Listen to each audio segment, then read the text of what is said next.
The Wedding, bab 24, penulis Neng Neng. Lalu, Gea membulatkan matanya melihat respon Renata yang terlihat santai. Tatapan mata Renata masih seperti sebelumnya, terlihat dingin dan mengintimidasi. Namun, Gea masih bisa menangkap rasa sakit dan kecewa di sana. Gea sadar jika apa yang dilakukannya adalah sebuah kesalahan fatal. Lo udah tahu semuanya? Sejak kapan? Gea menyusut air matanya dengan tangan. Gadis itu menatap Renata penasaran. Sepandai-pandainya kalian menyimpan bangkai, tentu akan tercium juga. Tingkah kalian berdua seperti bangkai busuk yang menjijikan. Jujur Li, gue muak lihat kalian berdua. Renata menatap tajam penuh amarah pada Gea. Renata terlalu lama menyimpan amarahnya sendiri. Hari ini, sepertinya Renata akan meluapkan segalanya. Gea mengangkat wajahnya. Gadis itu sedikit tercengang kala mendengar ucapan Renata. Renata si baik hati kini tengah murka dan kata-katanya cukup menusuk ulu hati Gea, menginjak harga dirinya hingga tak tersisa. Gue gak nyangka, ternyata selama ini gue berteman dengan sampah kayak lo. Renata memiringkan bibirnya, tersenyum sinis mengejek Gea yang masih mematung. Lo teman yang munafik, Gea. Renata menunjuk wajah Gea kesal. Namun, alih-alih segera menjawab ocehan Renata, Gea kini malah menatap Renata dengan seringayan di bibirnya. Bukan gue yang terlalu munafik, tapi lo yang terlalu naif. Gea menunjuk wajah Renata dengan tegas, matanya melotot, wajahnya memerah dan tubuhnya sedikit bergetar. Lo selalu menggungkan cinta sejati lo bersama Ardi, tanpa lo tahu siapa cowok lo sebetulnya. Gea melanjutkan ucapannya. Renata terdiam. Gadis itu tahu sebentar lagi Gea akan menguak rahasia yang selama ini tidak ia tahu. Gue sama Ardi udah saling cinta sedari awal, jauh sebelum Ardi kenal lo, Rena. Tapi kenapa? Hanya karena lo orang kaya? Hanya karena orang tua kalian saling mengenal? Lantas, kalian bisa bersama begitu? Gea tertawa hambar. Gadis itu menangis namun tetap bertahan menatap Renata tajam. Gea tidak ingin menunjukkan sisi lemahnya. Lo salah, Rena. Cinta gue dan Ardi gak akan bisa terpisahkan. Terlebih, sekarang gue hamil anaknya Ardi. Ardi bakalan nikahin gue. Dan lo si Tuan Putri yang malang, gak akan pernah mendapatkan apa yang lo mau. Gea tertawa puas. Gadis itu sepertinya masih belum puas mengatakan banyak hal yang menyakiti hati Renata. Kini, Renata sadar, sedari awal Ardi memang tidak pernah mencintainya. Ardi hanya memanfaatkannya.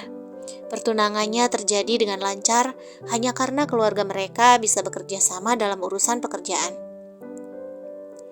Oke, hanya sekali ini saja, lo gak akan mendapatkan apa yang lo mau, Rena. Hanya Ardi yang gue ambil dari lo.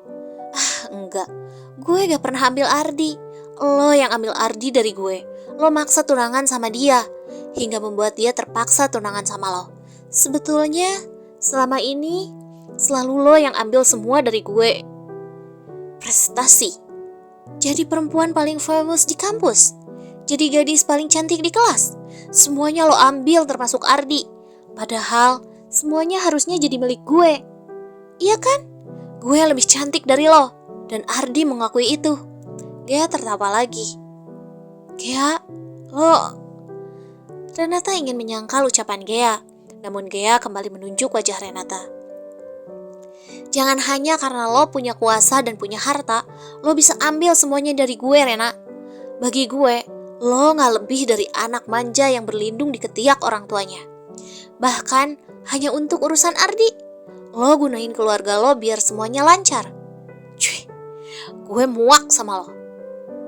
Gea meludah tepat di sepatu yang Renata gunakan. Renata mematung. Hatinya teramat perih kala mendengar setiap rangkaian kalimat yang Gea lontarkan. Hidup ini terlalu tidak adil. Dan kini gue mau buat pengadilan buat kita, Rena. Gea tertawa dengan linangan air matanya.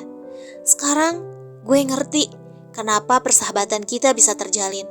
Gue juga udah paham kenapa hubungan gue sama Ardi bisa terjadi. Semua ini karena ulah lo, Gea. Pikiran lo terlalu pendek ternyata. Lo picik ya. Kini Renata mulai memuntahkan isi hatinya kembali. Lo gak tahu siapa gue? Lo mau apa yang gue miliki? Silahkan, ambil jika itu yang lo mau.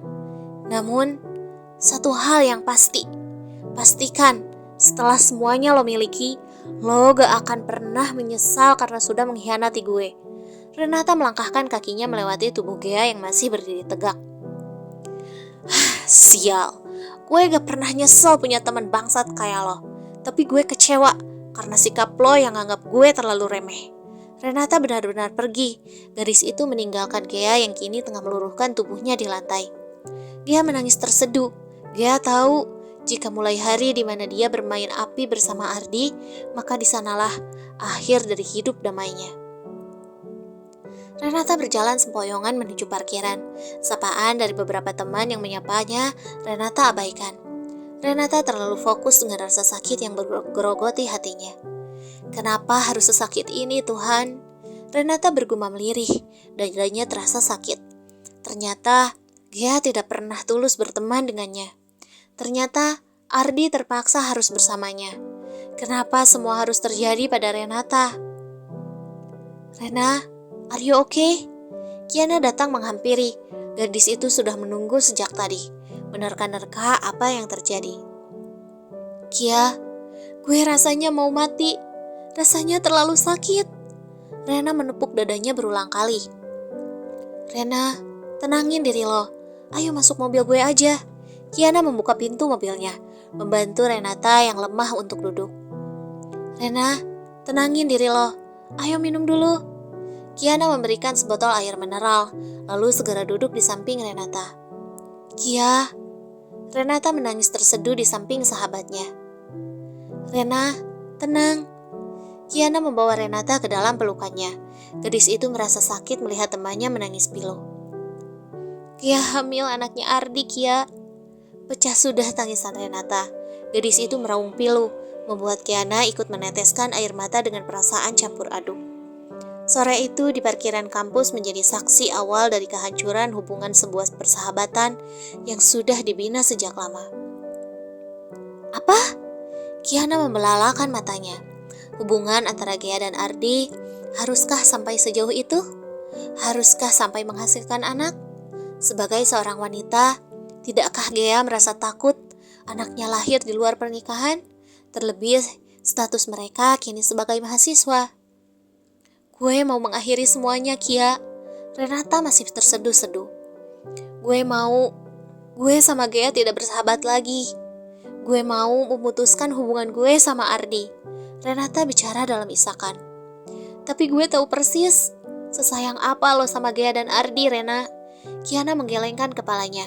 Tidak terbayang seperti apa hati Renata sekarang. Gue terlalu sayang sama mereka. Makanya gue mau mereka bahagia. Semoga aja tanpa adanya gue, mereka bisa lebih bahagia. Mereka bisa hidup bersama selamanya. Renata kini menghentikan tangisnya. Gadis itu sudah lelah menangis sejak beberapa jam yang lalu. Lo emang terlalu baik, Rena. Kiana kembali memeluk Renata. Gadis itu merasa kesal sekaligus kagum dengan keputusan Renata. Renata mau melepaskan semua yang dia miliki untuk orang-orang yang dia cintai. Renata rela menahan sakit hanya demi para pengkhianat. Tentu saja, tidak mudah menjadi seorang Renata.